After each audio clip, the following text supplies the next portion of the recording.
Pessoal, para a gente terminar a nossa parte teórica sobre ICMS, falta a gente ver alguns detalhes sobre a base de cálculo e sobre os créditos do imposto.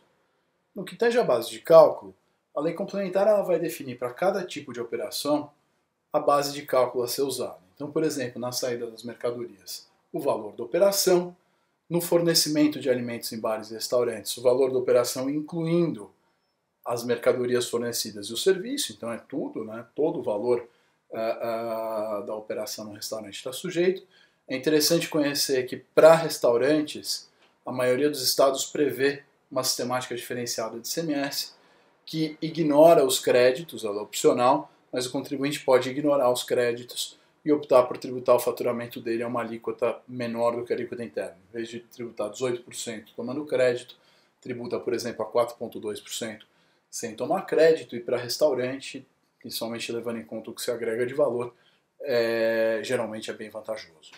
Para serviço de transporte, a lei complementar prevê o preço do serviço, e fornecimento de mercadorias com prestação de serviço, a gente já falou como é que funciona a base de cálculo.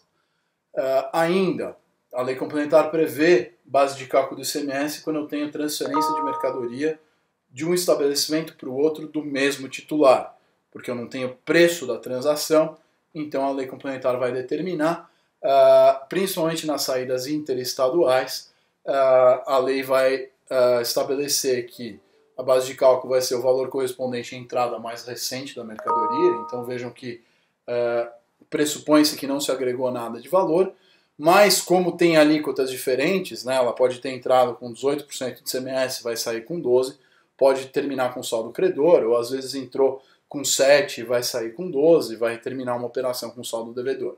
Então, ainda que eu use a mesma base da entrada mais recente, isso pode dar ICMS a recolher ou um saldo credor de ICMS.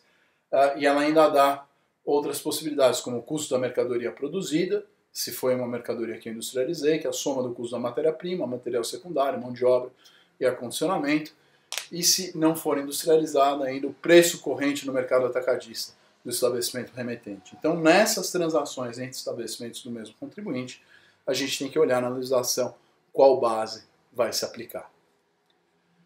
E na importação, a base de cálculo do ICMS, e a gente vai ver em exercícios isso como se aplica de forma mais concreta, é o valor aduaneiro, que é o valor CIF, né? Então o preço que eu estou pagando para o exportador, com seguro e frete, mais o imposto de importação, mais o IPI, mais o eventual IOF, que tem incidido sobre o câmbio da operação, outros tributos como PIS e COFINS e o próprio ICMS. Então o ICMS tem que ser colocado na própria base, numa ideia de que se na saída interna ele é por dentro, na importação ele também tem que ser calculado por dentro.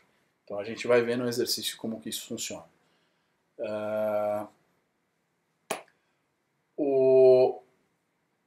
E o ICMS, como eu já falei, integra a própria base de cálculo. Então o tributo é sempre calculado por dentro, eu sempre vou olhar para o preço bruto para aplicar a alíquota, ou seja, o preço incluindo o ICMS.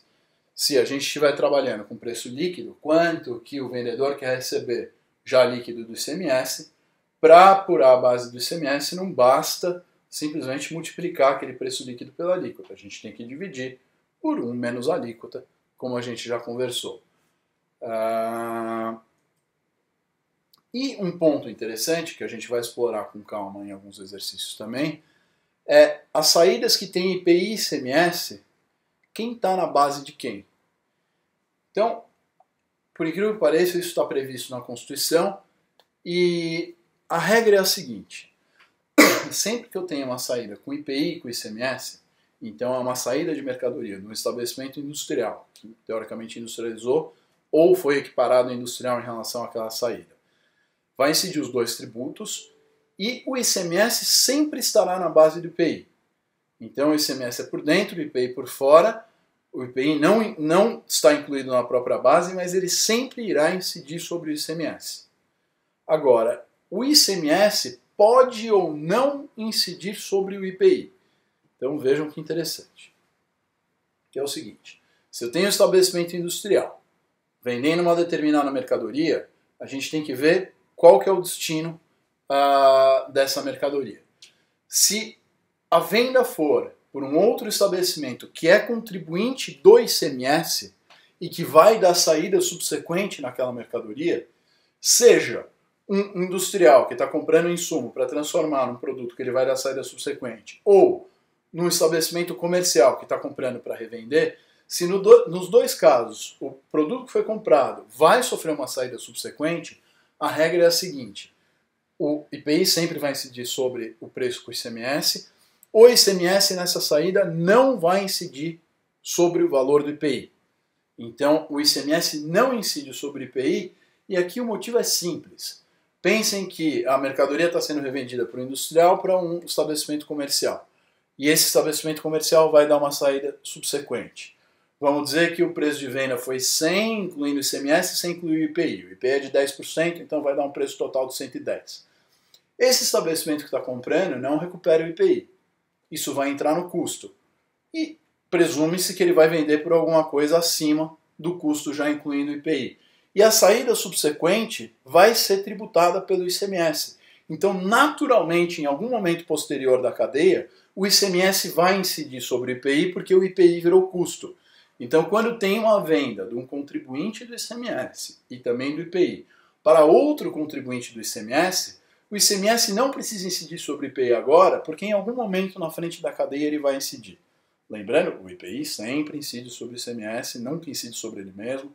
O ICMS é por dentro, e ele nesse caso não vai incidir sobre o IPI. E aí lá na frente da cadeia, quando tiver uma venda por um não contribuinte do IPI, o IPI já virou custo e naturalmente o ICMS vai incidir sobre o IPI. Agora, tem dois casos em que naturalmente isso não vai acontecer, que é justamente quando quem compra a mercadoria, ou ele é contribuinte do ICMS, mas ele não vai dar saída subsequente. Então, o estabelecimento adquirente, ele está adquirindo para uso e consumo próprio. Essa mercadoria, se ela vai ser usada pelo estabelecimento adquirente, ela não vai sofrer uma saída subsequente. E aí não vai ter como o ICMS incidir sobre o IPI, que, apesar desse IPI virar custo, porque não é recuperável, não vai ter uma futura venda para o ICMS incidir sobre o IPI. Então, nesse caso, a última oportunidade para o ICMS incidir sobre o IPI é nessa venda. E aí, nesse caso, a própria Constituição disciplina que o IPI estará dentro da base do ICMS.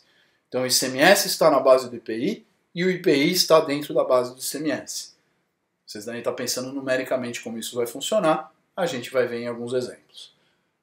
E a outra situação é quando tem uma venda de um estabelecimento industrial, contribuinte do ICMS e do IPI, para um não contribuinte do ICMS, que naturalmente é um consumidor final, porque se ele não é contribuinte do ICMS, significa que ele não vai dar saída subsequente. Então, nesse caso, também o IPI compõe a base do ICMS e, como sempre, o ICMS compõe a base do IPI. Então, nesses dois casos, o IPI está dentro da base do ICMS, nos outros, em que haverá uma saída subsequente, o IPI não está na base do ICMS nessa saída, porque ele estará naturalmente como custo em algum momento subsequente na cadeia. A não ser que a cadeia termine com um contribuinte do IPI e ICMS vendendo para alguém que vai usar para uso e consumo próprio. Aí entra o IPI na base do ICMS. Tá? Então a gente vai ver isso em alguns exemplos para fixar a ideia, mas a teoria que está por detrás é essa. Então, essa é, grosso modo, a base de cálculo do ICMS. Vamos aplicar isso em alguns casos, mas antes disso vamos falar sobre os créditos e a ideia de não cumulatividade do ICMS. Então, o princípio da não cumulatividade está na Constituição. O artigo 155, parágrafo 2º, determina que o tributo, o ICMS, será não cumulativo, compensando-se o que for devido em cada operação com um montante cobrado nas anteriores pelo mesmo ou outro estado.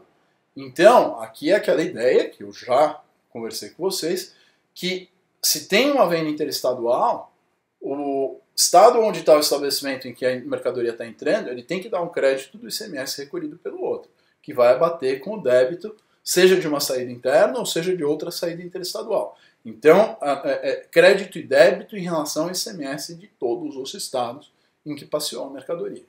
Tá? E a Constituição ainda completa que a isenção ou não incidência, salvo se a lei determinar em contrário, não implicará crédito para compensação com montante devido nas prestações seguintes. Então, se eu adquiro algo isento, eu não posso tomar crédito, em regra. Há exceções, porque se o Estado quer dar um incentivo fiscal que capilarize na cadeia, ele teoricamente vai permitir o crédito, mas isso não é a regra, isso é a exceção. E item B, acarretará a anulação do crédito relativo às operações anteriores, que é a situação inversa. Se eu adquiro algo tributado e vendo com isenção e não incidência, eu tenho que estornar o crédito da minha compra. Então vamos ver daqui a pouco como isso funciona, com um pouco mais de calma. Mas a própria Constituição, ela reconhece um caso em que o crédito se mantém, que é o que está previsto no parágrafo 2º, inciso 10, a linha A, que é o ICMS não incidirá sobre as operações que destinem mercadorias para o exterior, aquela ideia do princípio do destino, se eu estou exportando não vai ter tributação do ICMS, assegurada a manutenção e aproveitamento do montante do imposto cobrado nas operações anteriores. Ou seja, o exportador não só não vai ser tributado na sua venda, mas ele tem que manter o crédito que veio na aquisição interna do produto que ele está exportando e ele tem que poder recuperar esse ICMS. Se ele tiver saídas tributadas, ele usa esse ICMS para compensar os débitos em saídas tributadas. Se ele não tiver saídas tributadas, aí a situação fica um pouco mais complicada.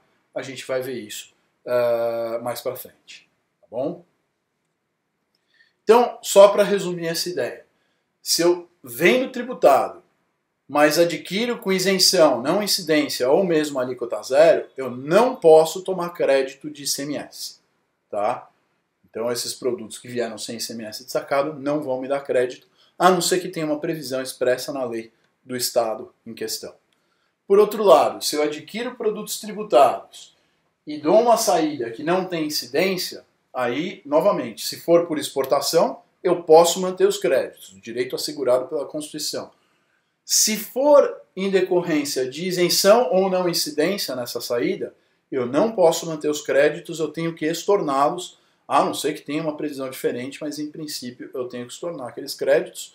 Se eu achei que ia sair tributado e por acaso saiu isento, eu tomo crédito na entrada, natural, mas quando eu sair isento eu tenho que estornar. Agora, se eu sei que minha saída vai ser isenta, eu nem deveria ter registrado o crédito para começar. Tá? E se a minha saída é com alíquota zero, é bom olhar na lei do Estado em questão, mas em princípio o crédito poderia ser mantido. Mas há bastante exceções. E no ICMS existe um outro fenômeno, um outro jeito de dar determinados incentivos, que é redução de base de cálculo. Então, o Estado, ao invés de reduzir a alíquota do produto que está sendo vendido, então, vamos dizer assim, a alíquota é 18%, mas o Estado quer dar um benefício para aquele produto e quer tributar uma alíquota só de 5%. Tá? Ao invés de reduzir a alíquota para 5%, o Estado determina na legislação que a base de cálculo do imposto vai ser reduzida de modo que, economicamente, o ICMS cobrado naquela saída corresponda a 5% do preço total de saída. E vocês vão falar, mas por que fazer tanta complicação se o efeito seria o mesmo que tributar a alíquota de 5%? Por um motivo muito simples. Se eu reduzo a alíquota, por exemplo, para 5%, e a mercadoria veio tributada a 12% de outro estado, eu vou ter que dar o crédito de 12%, a alíquota de saída vai ser 5% e aquele crédito pode ser mantido, porque a mercadoria vai estar sendo tributada, se por uma alíquota mais baixa, paciência, mas o crédito tem que ser mantido, e se aquela pessoa que comprou com 12%, está vendendo com 5%, ficar com excesso de crédito, esse excesso de crédito vai ser compensado com outras operações tributadas e assim por diante. Então, isso pode complicar a vida de um Estado que quer dar um benefício, principalmente no caso de compras interestaduais. Né? Então a mercadoria veio com 12% de ICMS de outro Estado, foi recolhido por outro Estado. Eu quero dar um benefício para aquele produto lá no meu Estado, na saída interna vai ser 5%. Veja, eu vou ter que manter o crédito de 12% naquele estabelecimento e dependendo do que ele agregar de valor, ele vai terminar com saldo credor. Então, para evitar isso, criou-se essa ideia de redução de base de cálculo, porque na redução de base de cálculo, o crédito tomado na entrada da mercadoria que for vendida com redução de base de cálculo, ele tem que ser estornado de forma proporcional à redução de base de cálculo feita. Então, por exemplo, se para dar esse efeito eu tenho que dar uma redução de 60% da base de cálculo, 60% do valor do crédito tomado na entrada na mercadoria deve ser estornado se ela saiu com essa redução de base de cálculo de 60%. De modo que, quando se faz a redução de base de cálculo, eu tiro o efeito de crédito se acumulando, né? Esse efeito de saldo credor, e eu evito ter que dar de volta um ICMS que nem foi recolhido para mim porque teve uma entrada interestadual. Então essa que é a ideia. E é por isso que a gente vê, quando a gente olha no regulamento de ICMS de São Paulo, vários benefícios de venda interna que poderiam ser simplesmente escritos como uma redução de alíquota, eles são escritos como redução de base de cálculo, porque se fosse redução de alíquota, o crédito seria mantido integralmente. Quando é redução de base de cálculo, o crédito tem que ser proporcionalmente estornado à redução de base de cálculo que se fez na saída. Então não é à toa que se tem essa sistemática mais complexa, mas é justamente para limitar o efeito do crédito e dar um benefício não tão grande assim, principalmente em relação ao ICMS que nem foi recolhido para o próprio Estado. Então vejam o tipo de complicação que isso gera, mas quando vocês verem na legislação esse monte de redução de base de cálculo, saibam que a ideia que está por detrás é essa. Tá bom? Então aqui montei uma tabelinha para vocês de várias hipóteses de saídas e mostrando se é obrigado ou não a estornar o crédito. Então, basicamente a pergunta aqui, é vedado tomar crédito? Ou é obrigado a estornar? E aí, se eu tenho venda tributada, comprei tributado e vendi tributado, não sou obrigado a estornar, eu posso tomar o crédito. Exportação, também posso manter o crédito, tanto para IPI quanto para ICMS. Se a minha venda for alíquota zero, para IPI eu mantenho o crédito, já vimos isso. Para ICMS, em princípio, eu mantenho, mas é bom olhar na legislação caso específico. Venda de produtos isentos, então eu comprei insumo tributado e transformei e estou vendendo um produto que é isento. Na legislação de IPI, eu mantenho o crédito. Na legislação do ICMS, eu tenho que estornar. Eu não posso manter o crédito, a não ser que tenha uma exceção específica na lei do Estado. Venda com redução de base de cálculo. IPI nem se aplica. Em ICMS, eu sou obrigado a estornar o crédito da aquisição da mercadoria proporcionalmente à redução de base de cálculo que eu tenho na saída. E aí o resto, em todos os casos, eu tenho que estornar. Então, vendas não tributadas, IPI e ICMS, eu não posso manter o crédito. Compra para uso e consumo próprio ou na industrialização de produtos para uso e consumo próprio. Nos dois casos, eu tenho que estornar o crédito. Eu não posso tomar crédito nem de IPI nem de ICMS para uso e consumo próprio. Atividades alheias ao estabelecimento, a mesma coisa. E produtos roubados, destruídos ou perdidos, eu tenho que estornar o crédito decorrente da sua aquisição. Tá bom? Então essa tabela é bom que dá uma boa orientada nos casos em que eu sou ou não sou obrigado a estornar o crédito. Tá bom? E aí, mais alguns pontos sobre crédito de ICMS. Mercadoria adquirida para revenda está fácil. Eu posso tomar crédito, vou ter o débito na saída, está tudo tranquilo. Mas e se eu adquirir um bem que vai integrar o meu imobilizado? A gente já viu que para IPI não é permitido o crédito. Para ICMS a regra é diferente. Eu posso tomar o crédito, mas o crédito não é imediato. Então, bens adquiridos para o meu imobilizado, que vieram com ICMS, vão me dar crédito, mas eu posso tomar o crédito em 4 anos a 1,48 por mês. Então, todo aquele ICMS que veio na nota, eu vou dividir por 48 e a cada mês, o primeiro mês é o próprio mês da compra, a cada mês eu vou tomando 1,48 de crédito em relação àquele valor. Tá bom? Os bens adquiridos não podem ser alheios à atividade do estabelecimento, então tem que pertencer à atividade do estabelecimento, seja comercial, seja industrial. E não é admitido o crédito de imposto em relação à proporção às operações isentas ou não tributadas. Aqui é interessante. Quando eu tenho uma mercadoria tributada, foi adquirida com ICMS, e ela mesmo vai ter uma saída isenta, eu tenho um tracking perfeito, eu sei quanto que eu tomei de crédito na aquisição e eu estorno aquele crédito. Agora, se eu adquirir um imobilizado para minha fábrica, por exemplo, e eu fabrico um monte de coisa, e algumas dessas coisas que eu fabrico são isentas do ICMS. Lembra que se é um imobilizado, uma máquina, eu vou tomar o crédito do ICMS a 1,48 por mês. Agora, se eu tenho saídas isentas em determinado mês, a proporção daquela saída isenta em relação ao total de saídas vai obrigar um estorno proporcional ao crédito do imobilizado naquele mês.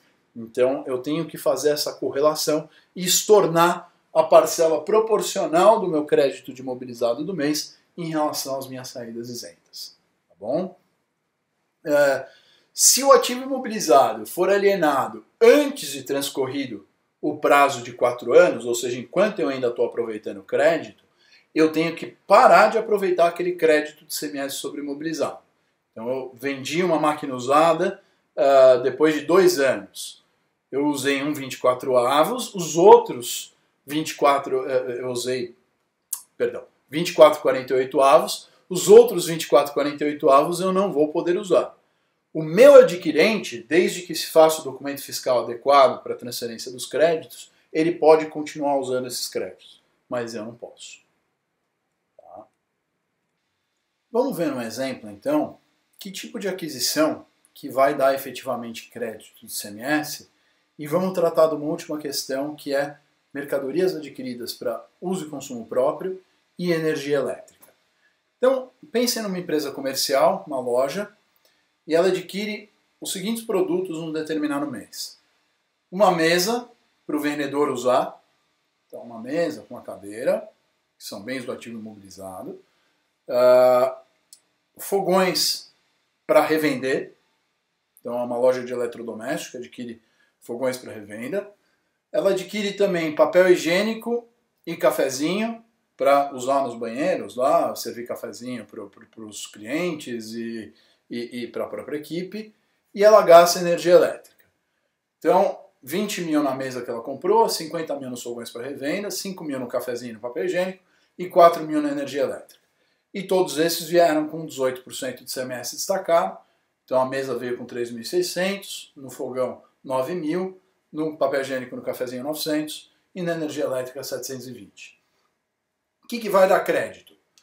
Então, o fogão parece não haver dúvida, né, que a mercadoria adquirida para revenda, isso vai dar crédito de ICMS tranquilamente. A mesa do vendedor, ativo imobilizado, numa empresa comercial, desde que para uso na atividade dela, vai dar crédito.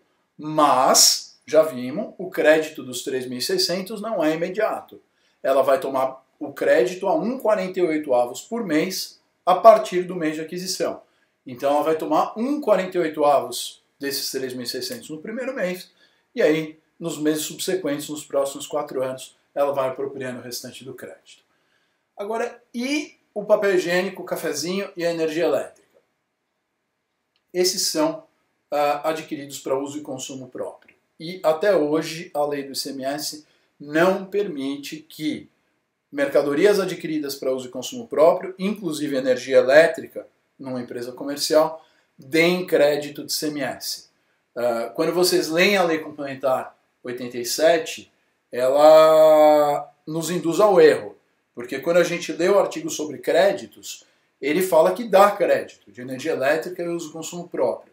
Mas quando a gente vai lá no final da lei, ela faz uma referência ao artigo 20, que se refere aos créditos. No artigo 33 ela fala, olha, é o seguinte, no uso e consumo próprio e energia elétrica só vai começar a dar crédito a partir de tal data. Vejam que quando a lei foi editada, era a partir de 1º de janeiro de 1998, isso ia começar a dar crédito. Aí quando ia entrar em vigor, lá em dezembro de 97, a lei foi alterada e postergou para 1º de janeiro de 2000. Quando ia entrar em vigor, isso foi alterado em dezembro de 99 para 2003. Aí em 2003, quando isso ia entrar em vigor, em dezembro de 2002, foi postergado para 2007. E aí lá em 2006, quando ia entrar em vigor, foi postergado para 2011. Depois, quando ia entrar em vigor, foi postergado para 2020. Então em 2010 veio uma alteração e postergou para 1º de janeiro de 2020. E no ano passado, quando isso ia entrar em vigor no começo desse ano, em dezembro do ano passado, veio uma lei complementar, a Lei Complementar 171, e postergou novamente para 1º de janeiro de 2033. Então, ao que tudo indica, uso e consumo próprio de energia elétrica nunca darão crédito, porque isso sempre vai ser postergado pelo Congresso, justamente porque os estados fazem pressão para evitar a redução de arrecadação que esse crédito daria. Então, uso e consumo próprio não dá crédito de ICMS. Então, a apuração ela tem que segregar aquilo que é uso e consumo próprio daquilo que é mercadoria para revenda. E na indústria, a gente vai ver, tem que segregar o que é uso e consumo próprio do que é insumo para a produção. Então é aquela apuração que tem uma zona cinzenta, na indústria principalmente, tem que ver produtos consumidos no processo industrial, o que é efetivamente insumo no processo industrial e o que não é, que gera uma complexidade na apuração. A alternativa seria aquela muito mais simples, que tudo que é adquirido, inclusive para uso e consumo próprio, dá crédito, mas isso até hoje não foi aceito e, assim, se o passado indica o futuro, não o será nunca enquanto a gente tiver um ICMS. Em 2033, 2032, em dezembro, vai ter outra prorrogação. Espero que até 2033 a gente já tenha tido uma reforma que extinga tudo isso e tenha um IVA único, mas nunca saberemos, né? A gente está há várias décadas tentando uma reforma dessa e até hoje não conseguiu. Então, hoje, uso e consumo próprio não dá crédito de ICMS, e nem energia elétrica por uma comercial. Na indústria, é a mesma coisa, né? Então, na indústria, se eu tenho matéria-prima, produto intermediário, material de embalagem, isso vai dar crédito. Material consumido no processo de produção, ele dá crédito, mas a gente tem que olhar na lei estadual onde está a linha de corte, para o que é efetivamente insumo de produção, para, por outro lado, o que é considerado uso e consumo próprio, porque o uso e consumo próprio não dará crédito. Tá? Então, você pode ter uma regra similar àquela de IPI, que tem que fisicamente encostar no produto final, ou alguma coisa desse gênero. É bom olhar a regulamentação de cada estado para determinar isso. Máquinas. O ICMS que vem num ativo mobilizado numa máquina dá crédito a 1,48 avos por mês. Tá? Então, para a indústria é a mesma coisa. Energia elétrica para a indústria dá crédito. Tá? Então, nesse caso, é considerado a energia elétrica insumo para a produção e ela dará crédito para a indústria. A grande dificuldade que a gente encontra muitas vezes é quando a gente tem um estabelecimento que tem atividade comercial e industrial. Por exemplo, um supermercado que tem uma rotisseria dentro. A rotisseria, apesar de não ser contribuinte do IPI, é considerada para esses fins uma atividade industrial que dá crédito de energia elétrica. E aí ou você tem dois medidores de eletricidade separados, um específico lá para atividade industrial, ou você precisa de um laudo de engenheiro, vendo quanto tem de consumo no e no outro, etc., para fazer a proporcionalização do crédito da energia elétrica. Tá bom? O crédito de ICMS, da mesma forma que o de IPI, ele é escritural. Então, tudo que eu compro no mês vai dar crédito. Óbvio que se é ativo mobilizado, eu tomo crédito de 1,48 avos naquele mês, e depois nos meses subsequentes de mais 1,48 avos, e tudo que eu vendo gera débito. O que eu devo no final do mês é a contraposição dos débitos e créditos referentes às saídas contra as entradas daquele mês. Então, a mercadoria, se foi adquirida e não foi vendida, ainda assim ela vai dar crédito naquele mês. Tá bom? E se eu termino com saldo credor, ou seja, eu tenho mais crédito que débito no mês, eu transporto para o mês seguinte aquele saldo credor. Tranquilo? Então, isso que eu queria falar para vocês de base de cálculo e crédito de ICMS, e vamos trabalhar isso nos exercícios em seguida. Tá bom, pessoal? Obrigado.